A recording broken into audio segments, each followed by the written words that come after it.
Raise your hand if you're feeling burnt out. If your hand is up, you are not alone. My hand is high as well. We are all burnt out right now, but we're also tired about talks of resiliency and mental well being. We all just need a little bit of a break from everything that's going on right now.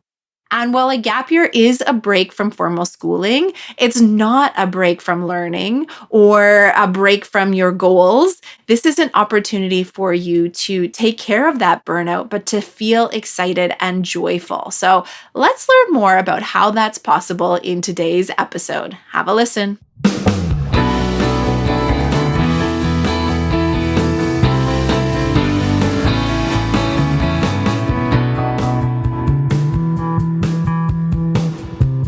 Welcome to the Gap Year Podcast, where we explore the who, what, where, when, and why of gap years. It's real people sharing their stories, ideas, and experts diving deep into how you can make the right decisions in order to have a meaningful gap year. This is the place to be no matter where you are on your gap year journey. I'm Michelle Dittmer, your resident gap year expert. Let's jump right in.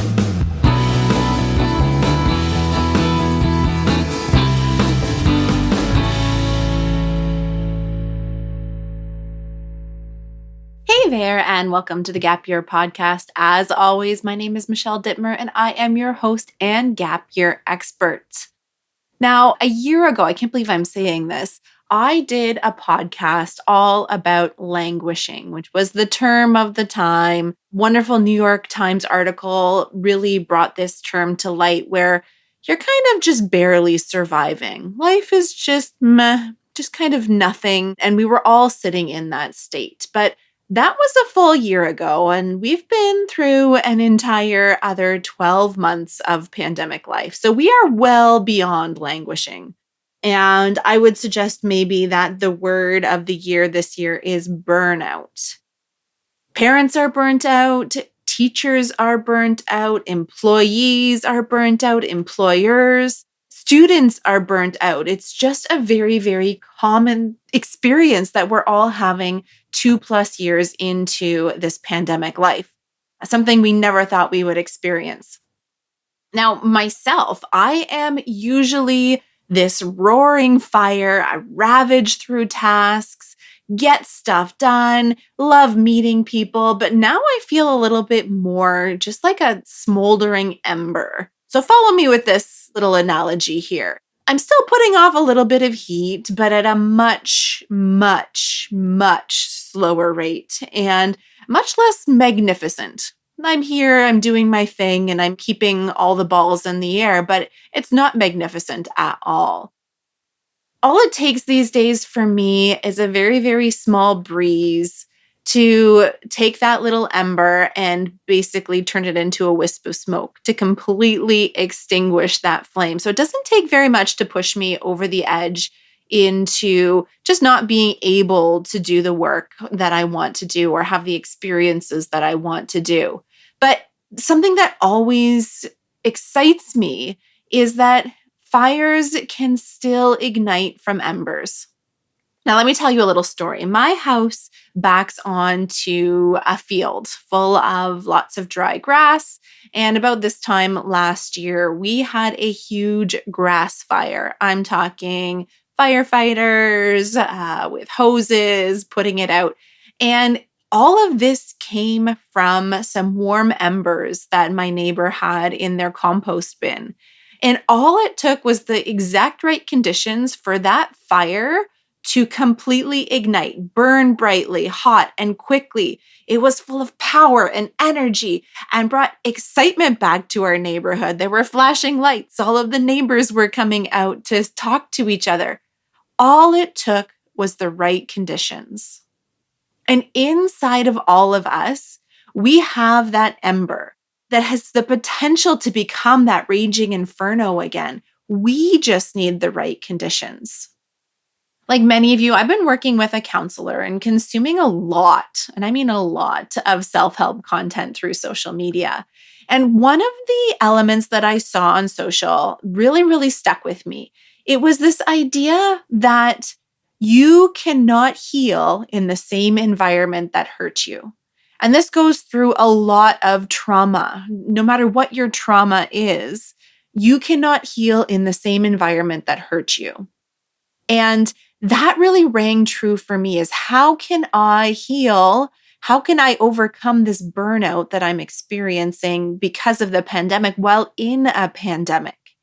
And it really, really hit me hard. I said, oh, okay, I need to do something about this. I need to change my environment. We're being asked to have better mental health, even though very little has changed for us. We're being asked to continue on in these, dare I say it, unprecedented times like they were precedented. It's just keep being a student, keep missing out on the things that you love, keep shouldering the stress of all of the academics that you're trying to do, keep trying to hold normal relationships, all while being happy about it and achieving success. And that in itself is a recipe for burnout. And we're all living that right now. We're trying to be normal in a time that is not necessarily normal. The good news again about this is that we can bounce back, like that fire I was talking about. But what I want you to ask yourself is the scenario you have planned out before you, is that scenario going to support that bounce back? Or are you just furthering that existing environment that's not going to lead to you overcoming that burnout? Obviously, this is the gap year podcast, so I'm always going to bring it back to that idea of a gap year and how we can use that as a tool. And I want to share with you some ways that a gap year can really fight that burnout and can be an antidote to what is happening with the pandemic. And whether we're mid-pandemic or near the tail end of it, whatever that is, we are still in a state where we may be able to use a gap year for a very specific purpose. And that's for overcoming burnout. So a gap year can be used to reduce external stress. So this is literally pushing pause on some of the most challenging things that you have going on right now as a student. So that's pushing pause on formal education. That's pushing pause on assignments and tests and marks. And as I say that out loud, I feel a huge relief for you. I feel that there is a bigger space for you to take a big breath and to pause and to recover. And I think that's really, really important thing that you can actually push pause on that. There is nothing that is going to damage your ability to move forward by pushing pause on formal education and delaying that start. It'll still be there for you, but we're just saying not right now. Your gap year can give you some time and some space to rest. And again, going back to my obsession with self-help and TEDx talks, there was one done by Dr. Sandra Dalton Smith. And she talked about the 7 types of rest that we need. And I'll put a link to this in the show notes in case you're interested in following up with that a little bit. When we talk about rest, often we default to the physical rest, which is the first type of rest that she talks about. So this is getting enough sleep, getting enough physical rest for your body. And that can be passive, like sleeping, or that can be active, like going for a walk or doing some yoga or some restorative things for your body. So that's number 1, physical rest. The second type of rest is mental rest. Letting your brain have some space to not be working so hard. And I think all of us, when we are dealing with our school and our jobs and our relationships, we have so much going on. And now we have this additional layer of, did I bring my masks? What are the COVID risks that are going on? Am I going to have to go to online school? What happens if X, Y, or Z? That mental rest is something that is non-existent for us right now because we are in that fight or flight mode 24 hours a day. Taking some of that stress off and giving yourself that place for mental rest where your brain can actually rest and heal itself is going to give you a lot of comfort. So that's number 2. Number 3 is sensory rest. We've got so much stimulation going on right now. We are consuming so much media. We've got all the news of the pandemic, news about the war, news about racism that's raging around, homophobia, all sorts of things that are constantly stimulating us. We constantly have screens in front of us. We're constantly in a state of sensory overload, and actually taking that time to rest that part of us will give ourselves a place to rest and to heal and to be re-energized. So we've had physical, mental, and sensory. The next one is creative rest. And this is like a little brain massage. It's giving your brain the opportunity to think differently and to flex different neurons, because there's no muscles in there, but flex different neurons, whether that is creating your own art or communing with nature, heading out for a hike and appreciating the beauty around you. That ability to be creative can be such a powerful form of rest. Now we've got 3 left. We've got emotional rest. We have, again, that stress is an emotion, all of the navigating of ups and downs of relationships and the challenges that we're facing. All of these are emotional strains on us. So taking that time for some emotional rest, again, very nourishing for us. Social rest. And this is something that is super powerful on your gap year, is actually taking stock of all of the relationships that you have. This is not saying you need to detox from people. You don't need to go and have a meditation retreat with Buddhist monks. This is saying you get a chance to take stock of which relationships are fulfilling for you right now and which relationships are draining your energy. And so by having that social rest, you can pick and choose who you're going to surround yourself with so that your body is feeling rest from a social perspective. And the last form of rest that Dr. Sandra talks about is spiritual rest. So whether you're religious or not, spiritual rest is really more about a sense of belonging, a feeling of love and acceptance and having purpose.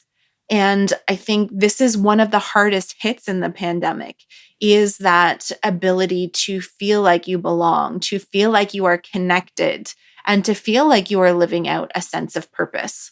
And this is one of the greatest gifts that a gap year can give you, is that ability to find your people, an ability to accept yourself, and an ability to connect with what your purpose is. I've talked to a lot of young people that express that they feel a little bit hopeless right now or confused about what their purpose is.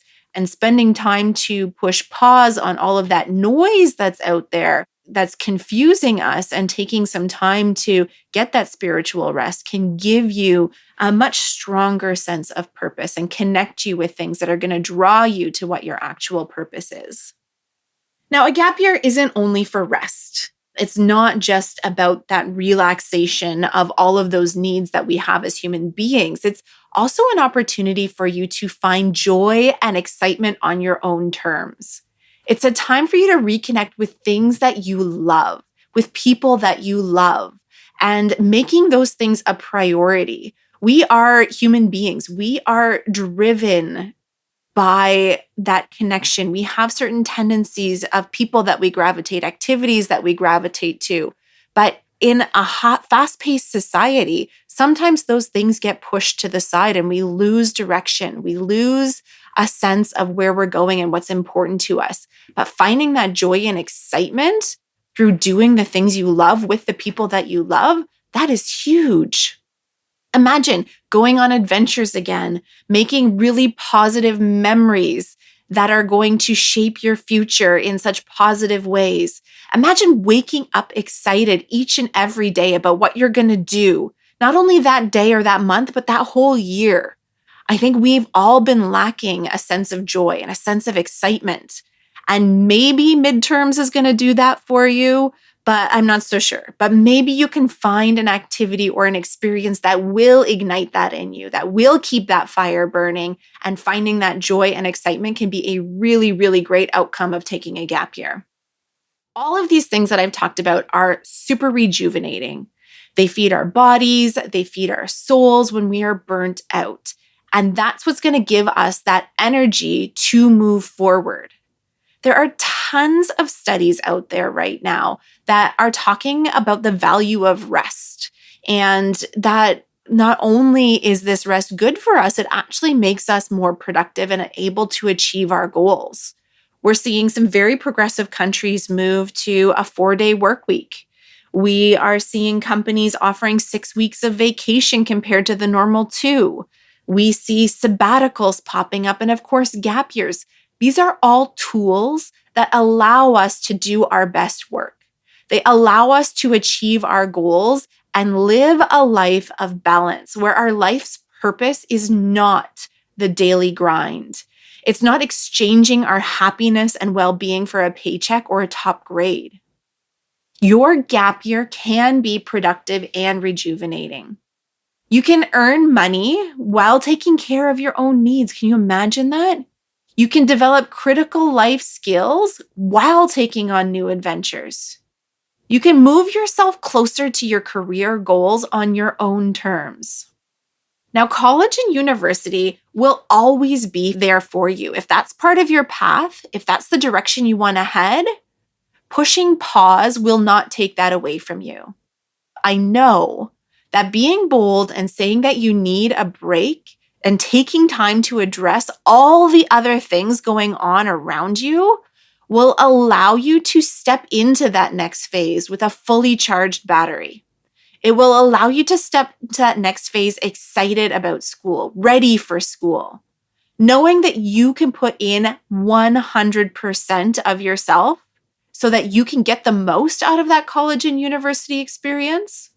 That would feel good, rather than just speeding ahead for the sake of speeding ahead and showing up with an empty tank and only being able to give it 50%. That's not who you are. You're 100% type of person. So how can you get to a spot where your battery is at 100%? Today, I am giving you permission to delay college or university. I'm giving you permission to move yourself towards your goals while taking care of your burnt out self. I'm giving you permission to feel excited about the adventures before you. I'm giving you permission to do it differently, but still end up on the right path. A gap year is simply a tool that you can use to make sure that you're heading out into the real world with the right set of skills, with the right mindset, and with the right energy level. Now, if you've made it this far in the podcast, something that I'm saying is resonating with you. You know that your burnout is real. And when you imagine a year that you get to design with yourself and your personal goals in mind, I can feel you smiling. I can feel that sense of relief, that weight off your shoulders. By taking a gap year, you're not running away from your burnout. You're identifying that there's a challenge and you're going to take it on head first. You're going to be your best self coming out the other side of it. You're going to create the conditions for yourself to heal so that you can tackle your wildest dreams. And while right now those wildest dreams might be a small ember, almost extinguished by 2+ years of a pandemic, that gap year can be that little fan, that little bit of oxygen that can fuel those embers and bring it back to a wild and ambitious dream that you can achieve. You can achieve it once you're in that right state. Let's use this gap year as a tool to bring you back, to bring your dreams back to life, to bring excitement back into your life and set you on a healthy path forward. Now, if you need support, the Canadian Gap Year Association is here to help you. We can help those dreams come true. We can help you to communicate your gap year ideas to any of those naysayers in your life. We can connect you with adventures that will absolutely 100% light you up and get you to that healthy place. A great first step for you is to book a call with us. We want you to succeed. We want to help you. We don't want to sell you. We want to help you. The decision to take a gap year is up to you, but we want you to see the potential that lies before you. So book a call with us. They are free 30-minute chats. cangap.ca/call. Again, we'll put it in the show notes. Easy peasy, no strings attached. Come and talk about what is causing your burnout and what you think might remedy that. And we can help you put the pieces together so that you can overcome this burnout and you can step forward with confidence, with energy and excitement about your future. You are worth it. Let's move past burnout and restore the joy into your everyday, my friends. Until next time, keep on adventuring.